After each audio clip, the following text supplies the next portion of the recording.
Salut la team Evolution, j'espère que vous allez toutes et tous bien.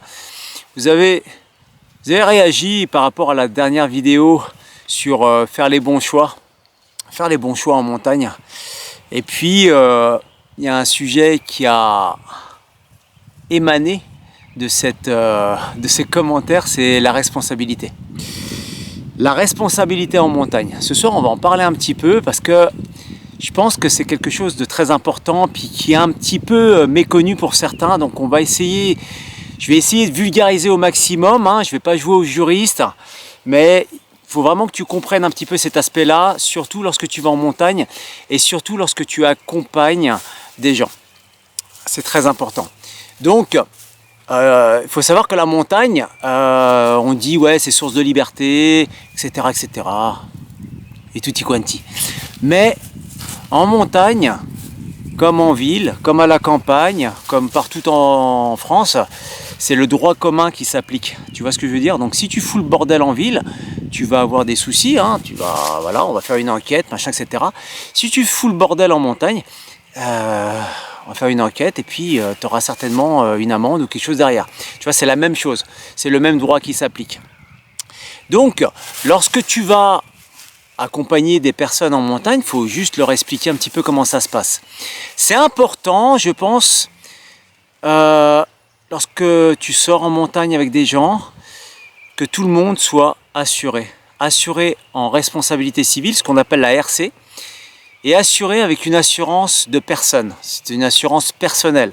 Frais de recherche et secours, par exemple, et puis rapatriement, etc., etc. C'est important d'avoir ce type d'assurance-là, parce que si tu fais appel au secours et que tu n'as pas d'assurance, en France, en règle générale, c'est gratuit pour tout ce qui est du domaine public, et tout ce qui est du domaine privé, c'est payant. Donc fais attention lorsque tu vas sur des domaines privés, style par exemple piste de ski, domaine skiable. Domaine skiable, c'est privé. Donc ça dépend des communes. Donc c'est bien de prendre une assurance lorsque tu vas sur leur domaine. C'est pour ça qu'ils te la proposent à chaque fois que tu prends le forfait pour la journée. Donc c'est bien de le savoir. Voilà. Et donc quand tu vas sur le domaine public, eh ben là le secours est gratuit. Il est gratuit, mais faut savoir que si par exemple tous les hélicos sont pris et qu'ils t'envoient un hélico privé, tu risques de payer la facture. Et un secours en montagne, c'est 8 000 €. Donc, n'oublie pas de prendre une assurance, c'est important. Et n'oublie pas de faire prendre une assurance par les personnes que tu vas accompagner. Il faut savoir que, bien sûr, avant de partir sur le terrain, pour toi, pour ta responsabilité personnelle, parce que tu vas prendre des responsabilités, il faut que tu t'assures que les personnes ont le niveau physique, ils ont le niveau technique. Et ils soient bien psychologiquement dans leur tête. Faut que c'est très important ça. C'est pas, comme je te l'ai dit la dernière fois, dans la dernière vidéo, c'est pas à la montagne qu'on va se vider la tête ou des choses comme ça. Il faut régler les problèmes avant à la maison et après tu vas en montagne quand tu es serein. Ça c'est bien. Il faut savoir que les professionnels de la montagne, guides, professeurs de ski, enfin moniteurs de ski, BE escalade, etc., etc., et les leaders, on a la même responsabilité. Par contre, les guides, si jamais c'est une affaire qui peut aller au pénal, eux, ils peuvent être interdits, par exemple, d'exercer. Et puis, ça peut aller peut-être un peu plus loin. Mais je ne vais pas rentrer dans les détails. C'est juste pour te dire que tu sois professionnel ou non professionnel, c'est la même chose. Le droit commun va s'appliquer. L'accident. Ouais. Quand il y a un accident en montagne, eh ben automatiquement on va chercher la responsabilité, quoi. Donc le PG, voilà, c'est ceux qui vont intervenir dans notre région. Tu as les CRS aussi dans d'autres régions de France, suivant suivant l'arc alpin. Chez nous, chez nous c'est le PG, puis je crois que dans le sud de la France, il y a les CRS qui interviennent. Il peut y avoir aussi la sécurité civile, voilà, mais il y aura toujours une autorité. Une autorité pour établir la responsabilité de cet accident. Et puis, quand il y a un leader, on regarde si c'est vraiment lui qui avait la responsabilité. Hein, si c'est lui qui avait organisé la course, s'il a bien préparé sa course. Par exemple, si c'est en hivernal, s'il a bien consulté le bras, s'il savait exactement où c'est qu'il allait, etc., etc., etc. Et puis, malheureusement, quand c'est deux copains qui sortent, pareil, hein, les enquêteurs, donc les gendarmes, ce sont des enquêteurs, mais avant tout, ce sont des êtres humains, hein, et puis ce sont des alpinistes. Donc, c'est pas la peine. Il faut être franc avec eux. Hein. Si jamais t'arrive quelque chose, il faut vraiment être franc. Il faut pas chercher à baratiner parce qu'ils connaissent le milieu de la montagne. Donc voilà, soyez franc. Si jamais vous avez un jour, je vous le souhaite pas, mais un accident en montagne et que vous êtes mis en cause, jouez le jeu, quoi, parce que voilà, portez votre responsabilité. C'est très important. Hein, faut au moins avoir cette valeur de reconnaître ses fautes et voilà quoi. Parfois c'est la faute à pas de chance, mais il faut reconnaître. Faut pas chercher à cacher ou à camoufler.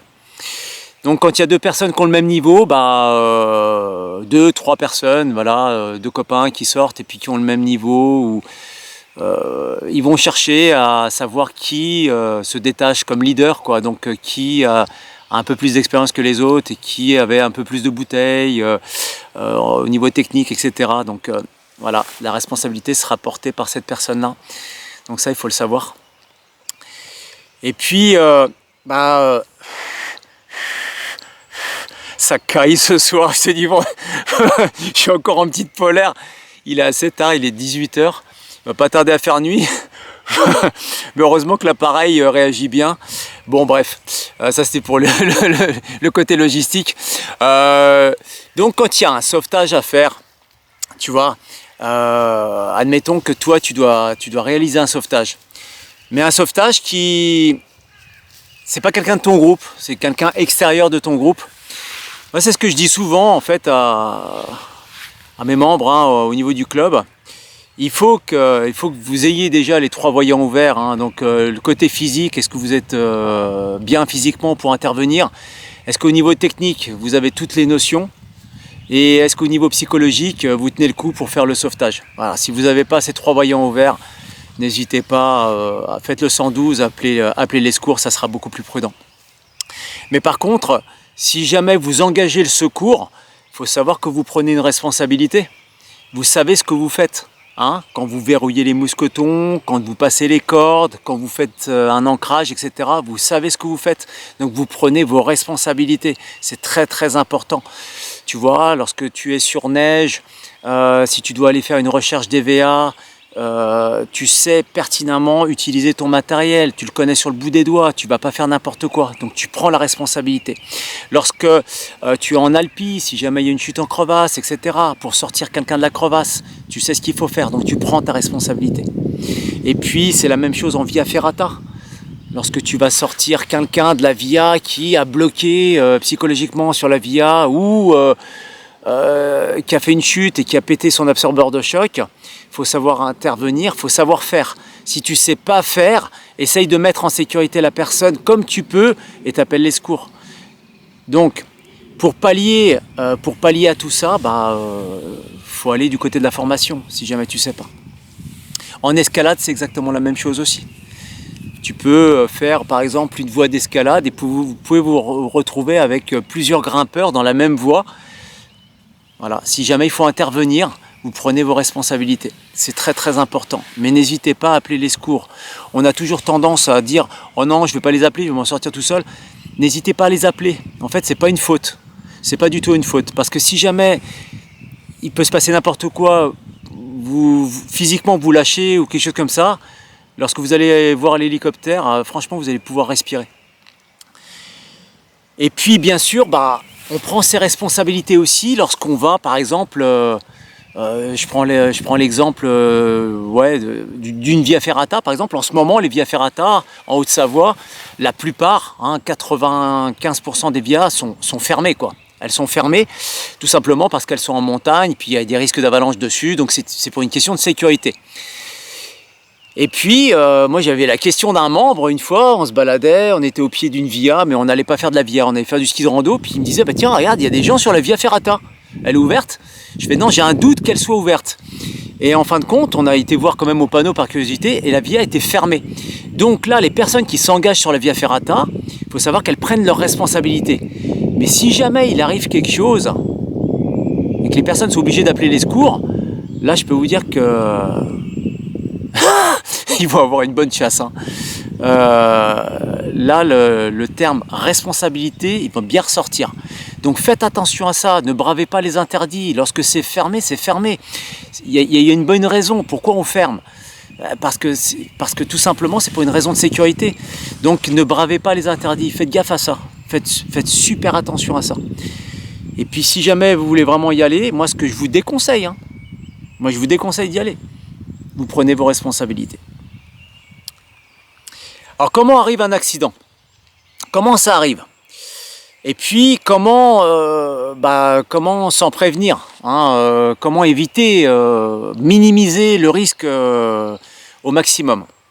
Alors il faut savoir que si tu prépares pas ta sortie, si tu regardes pas les bulletins météorologiques, si tu te renseignes pas sur la course que tu veux faire, si tu discutes pas avec des professionnels de la montagne, du lieu où je sais que tu veux sortir, si tu prends pas d'infos, t'as rien préparé, t'as rien fait. Donc tu prends déjà un risque. Si tu consultes pas les bulletins d'estimation du risque d'avalanche, bulletins météorologiques, si tu croises pas un petit peu les bulletins, si tu fais pas cette analyse-là, tu prends un risque, tu t'exposes à un risque. Tu vas aller sur le terrain, t'es en mode découverte, quoi. Donc là, tu t'exposes à un gros risque. Plus tu vas préparer ta sortie, plus tu vas minimiser le risque. Quand tu vois qu'il y a un risque 4, un risque 5 au niveau avalanche, au lieu d'aller sur une course qui va être exposée, va plutôt sur un domaine plat, un domaine nordique. Comme ça, tu t'écartes de toutes les zones avalancheuses et puis ça sera beaucoup plus sûr. C'est un exemple. Ou sinon, tu restes à la maison. Tu travailles tes nœuds, tu lis un bouquin, etc., etc. Tu peux apprendre aussi chez toi. Tu peux te renseigner, etc., etc. Mais prépare, ce travail de préparation en amont est super important. Ensuite, lorsque tu es sur le terrain, lorsque tu vois que physiquement tu es un peu juste, lorsque tu vois que techniquement tu risques d'être coincé parce que tu n'as pas les notions, et lorsque le psycho s'en mêle, tu te transformes en crème anglaise là, arrête, fais demi-tour. Pourquoi tu continues? Arrête-toi, personne ne va t'engueuler, fais demi-tour. Au lieu d'aller au carton, fais demi-tour, voilà. C'est comme ça qu'on essaye d'éviter au maximum les accidents. Et puis quand tu dois emmener des personnes avec toi, il faut connaître un petit peu les personnes. Il faut savoir si physiquement elles vont tenir. Il faut savoir si techniquement elles ont toutes les notions. Tu vois, c'est important tout ça. Plus tu vas connaître les personnes, tu vas les connaître entre guillemets, physiquement, tu sais qu'elle tient, techniquement, tu sais qu'elle sait faire des nœuds, tu sais qu'elle elle est débrouillarde pour faire une descente au rappel, etc., etc. Elle a tout le bagage technique. Elle a le psycho. C'est bon, tu peux t'engager. Tu peux lui faire confiance. Voilà, la confiance, c'est mutuel. Mais par contre, tu prendras la responsabilité de l'emmener. Et oui, c'est comme ça que ça se passe. Que tu sois pro ou non pro. Et puis les solutions. Alors les solutions pour pallier à toutes ces difficultés. Comment préparer une course, comment s'améliorer techniquement, comment travailler un petit peu son psycho, etc., etc. Tout ça, ça s'apprend. Ça s'apprend. Tu sais, quand il y a les instructeurs dans les clubs, les leaders, les professionnels de la montagne qui prennent du temps avec toi, qui t'apprennent tout ça, tu prends aussi la responsabilité, toi, de recevoir ces connaissances et de les assimiler, de les retenir. C'est très important. Parce que si on t'apprend et tu ne retiens pas, tu retournes en formation, tu n'arrives pas à retenir, si tu ne mets pas un peu du tien, tu prends aussi une responsabilité. La responsabilité peut être de rester au parking. Pourquoi? Parce que nous, on n'a plus envie de se mettre en danger. Tu vois, pour les pros, c'est plus difficile. Je pense que le fait de dire non, non, tu vas rester au parking, ouais, bon, bah, lui, il a besoin de bouffer, hein, le professionnel. Donc, il va adapter sa course. Nous, par exemple, on voudrait faire une course X ou Y. Mais si tout l'entraînement, toutes les explications qu'on t'a données, ça ne rentre pas, et qu'on s'aperçoit qu'en fait tu t'es pas entraîné, et on s'aperçoit que tu n'as pas retenu et que tu n'as pas travaillé le technique, à un moment donné, enfin moi personnellement, en tant que non professionnel, je t'emmène pas. C'est aussi simple que ça. Je vois pas pourquoi tu vas priver le reste du groupe de couper la course. C'est-à-dire couper la course, que je dis couper la course, c'est-à-dire qu'au lieu de faire la course en entier, bah, on va faire le plan B, on va réduire la course. Tu vois, on va faire une boucle de, comment dire, de retour. On fera pas le sommet, par exemple. Tu vois, c'est un exemple. Donc les solutions, c'est d'apprendre. Voilà. Tu apprends. Très important. Tu t'informes avant de sortir sur le terrain. Avant de préparer ta sortie, tu t'informes un petit peu. Et ensuite, tu prends le temps de préparer ta sortie. C'est important. C'est super important. Parce que ça, le problème, c'est que si jamais tu as un accident, il y a quelqu'un dans ton groupe, il y a eu un accident, peu importe, vous avez glissé sur un itinéraire, il va se renseigner, hein, l'enquêteur va se renseigner. Puis c'est toujours dommage de passer au tribunal. Mais après, des fois, c'est la faute à pas de chance. Ça peut arriver aussi. Mais quand on réfléchit bien, quand il y a un accident, c'est parce que, tu sais, au début, on fait des erreurs. Pas de préparation, pas de consultation des bulletins. Tu as fait la première erreur. Tu vas sur le terrain, tu fais une deuxième erreur, tu l'as additionné. Tu continues, tu insistes, tu fais une troisième erreur, elle s'est multipliée. Et après, tu as le carton. Hein. C'est une catastrophe. Donc, prends vraiment le temps d'apprendre avant, prends le temps de t'informer, de préparer correctement ta sortie. On fera peut-être une vidéo sur ça, sur la préparation de sortie, c'est important aussi. Et puis partage les expériences, voilà, avec ton entourage, avec les personnes qui vont souvent en montagne. Donc tu partages un petit peu les expériences, comme ça tu vas prendre un petit peu de connaissances supplémentaires. Et des fois c'est des petites astuces qui vont changer la donne pour toi. Bon, écoute,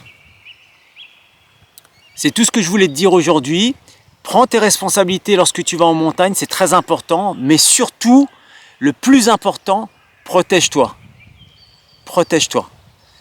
Tu emmènes les personnes avec qui tu fais confiance. Tu vois. Je ne sais pas si c'est français ce que je suis en train de dire, mais n'emmène pas des personnes, n'emmène pas en montagne des personnes dont tu ne fais pas confiance. Parce que le problème, c'est que tu peux t'attendre à des belles surprises. D'accord ? Allez, sur ce, je te laisse. Et merci encore pour vos commentaires. Je m'aperçois que la communauté, vraiment, elle est très très riche. Hein. Vous êtes très très conscients. Les commentaires sont très qualitatifs. Continuez, bravo. Bravo à vous. Ça nous fera tous grandir au niveau de la communauté. Et pour ceux qui découvrent la chaîne aussi, voilà, ça leur fait un beau tremplin vers ce gros bagage de connaissances et de savoir. Eh bien écoutez, je vous laisse et je te donne rendez-vous à la prochaine. Arvipa.